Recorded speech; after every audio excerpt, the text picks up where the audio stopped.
Class 10th के लिए जो हमारी नेक्स्ट एक्सरसाइज है वो बेस्ड है क्रॉस मल्टीप्लिकेशन मेथड पर। बिकॉज अब की बार जो सिलेबस है उसमें चेंजेस हो गए हैं, तो क्रॉस मल्टीप्लिकेशन मेथड को हम अपने सीरियसली नहीं पढ़ेंगे।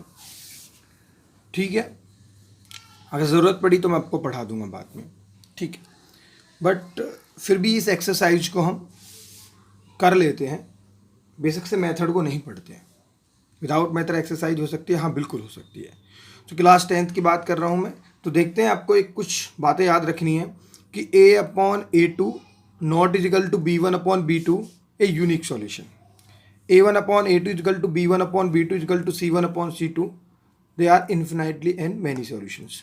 a1/a2 equal to b1/b2 not equal to c1/c2 there are no solutions. ये क्या है, कैसे हैं, वो मैं आपको अभी बता देता हूँ। कि अगर हम कंपेयर करते हैं ax plus by plus c से, और इस कंपेयर के बाद हमारी ये कंडीशंस आती हैं, तो हम इसको सॉल्यूशंस में लिखते हैं। वो कैसे, वो मैं आपको अभी आगे एक्सरसाइज में करके बता दूंगा। ठीक है, आपने अभी तक दो मेथड्स पढ़े हैं, substitution method and elimination method. आप उससे काम चला लेंगे। एक्सरसाइज 3.5 की मैं बात कर रहा हूँ। यहाँ पे क्वेश्चंस को ये सॉल्यूशन वाला फंडा भी मैंने इसलिए बताया है क्योंकि यहाँ पे कह रहा है which of the following pair of the linear equation has unique solution and no solution infinitely many solution in case is a unique solution find it by use क्या, क्रॉस मल्टीप्लिकेशन मेथड। तो cross multiplication method तो हम use करेंगे नहीं, but हमें एक बात बता देता हूँ। अगर ये कहता है कि in case there are a unique solution find the using the cross multiplication, तो अगर यूनिक सॉल्यूशन है तो आप फाइंड कीजिए। तो ये सच है, बिना यूनिक सॉल्यूशन के ये एक्सरसाइज की जो कंडीशन है वो फाइंड नहीं हो पाती हैं, तो मुश्किल हो जाती है। ठीक है, तो हम इनको सॉल्व करेंगे बाय एलिमिनेशन मेथड या by substitution method, as your wish, जो आप करना चाहें आपको करनी ही है। ये पूरी बुक मैं आपको इसलिए दिखा रहा हूँ, आप इसको देख लें, नोट डाउन कर लें। आपको सारे को एलिमिनेशन मेथड या फिर सब्स्टिट्यूशन मेथड से करनी है। ठीक है, ये आपकी एक्सरसाइज हो गया, एक तरीके का टेस्ट भी हो गया। ठीक है, प्रैक्टिस भी हो गई आपकी। ओके, तो बात करता हूँ मैं पहले कि ये इसको यूनिक सॉल्यूशन कैसे फाइंड करें। तो ठीक है, शुरू करते हैं। तो सबसे पहले हमें पता है क्या कि जब a1 दिख रहा है, a1/a2 नॉट इजिकल टू वो b1/b2 के, उसको हम क्या बोलते हैं, यूनिक, हाँ यूनिक सॉल्यूशन। ओके, और अगर होता है a1/a2 equal to b1/b2 equal to c1/c2, इसका मतलब होता है इन्फिनाइटली मैनी सॉल्यूशन।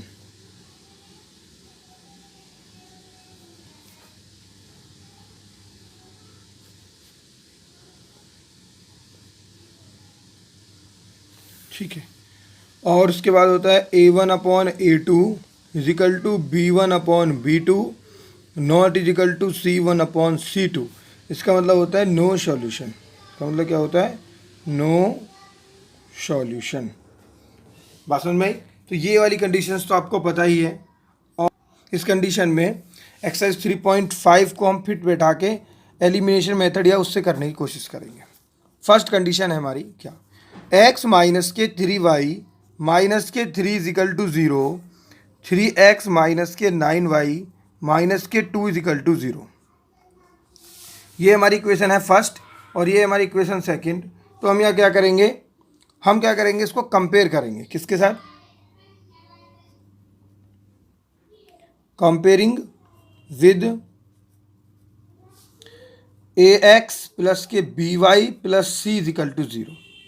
आप इसे a1 b1 c1 भी लिख सकते हैं। कैसे, जरा, जब x के पास जो वैल्यू है उसको क्या बोलते हैं, a की वैल्यू। a की वैल्यू क्या होगी हमारे यहाँ 1। अगर हम इक्वेशन 1 को कंपेयर करते हैं तो इक्वेशन 1 के लिए हम यहाँ पे 1 लगा देते हैं।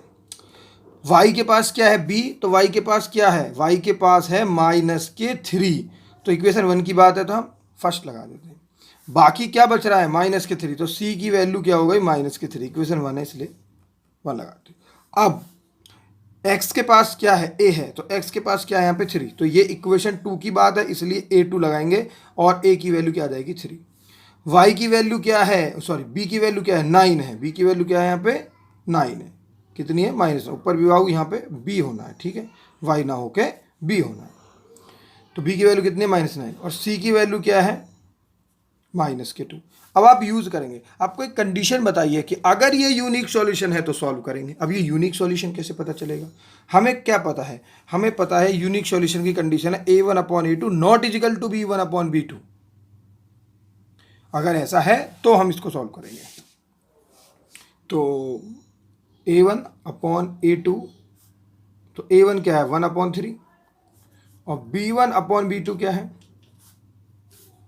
-3/-9, माइनस से माइनस कैंसिल, 3 3 9 तो 1/3। तो आप यहाँ नोटिस कर रहे हैं, क्या नोटिस कर रहे हैं कि a1/a2 इजिकल टू b1/b2, मतलब a1 b1/b2 के बराबर है, ना कि क्रॉस है, ना कि क्रॉस। इसका मतलब ये यूनिक सॉल्यूशन तो बिल्कुल नहीं है। अगर आप इसे पता करना चाहते हैं तो आप देख सकते हैं कि नॉट इजिकल टू है c1/c2 के, क्योंकि c1 क्या है -3/2, तो -3/2 जो है हमारा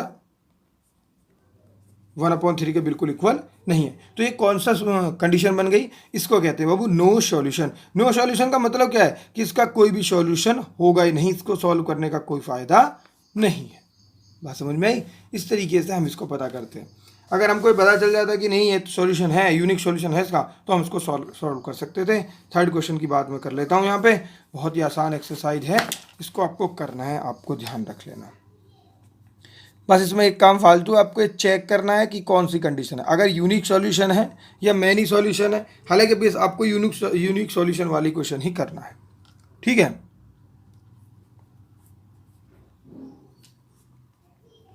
तो मैं थोड़ा डायरेक्ट कर रहा हूँ कि यहाँ a1 की जो वैल्यू है वो क्या है 3, b1 की वैल्यू है वो क्या है -5, c1 की वैल्यू क्या है, इधर जाएगी तो -20 होगा। कितना होगा? -20। और a2 की वैल्यू क्या है 6, b2 की वैल्यू क्या है -10 और c2 की वैल्यू क्या है -40। आपको फिर कंपेयर करना है a1/a2 यानी कि 3/6, 3 1 3, 3 2 6 यानी 1/2 आ गया। और b1/b2 यानी कि -5/-10, माइनस से माइनस 5/2। तो फिर आप यह नोटिस कर रहे हैं कि a1/a2 इजिकल टू b1/b2, और यहाँ पे तो c1/c2 भी आ जाएगा। बात समझ में आई? तो ये कौन सा सॉल्यूशन हो गया? Infinitely many solution. अब इसको भी हम सॉल्व नहीं करेंगे, बस यहीं पे छोड़ देंगे, जहाँ पे मैं छोड़ रहा हूँ ना यहीं पे छोड़ना है, इसको कुछ करना ही नहीं है। ये कब करना है? जब इसमें यूनिक सॉल्यूशन आ जाए, जब तक हम इसको सॉल्व नहीं करेंगे। बात समझ में आई? तो आप जब तक इसमें, अब जब यूनिक सॉल्यूशन आ जाए तो आपको क्या बाकायदा एलिमिनेशन मेथड से करना है, और प्लीज़ आप सब लोगों को करनी है एक्सरसाइज, ठीक है। तब तक के लिए बाय, अपना ध्यान रखें।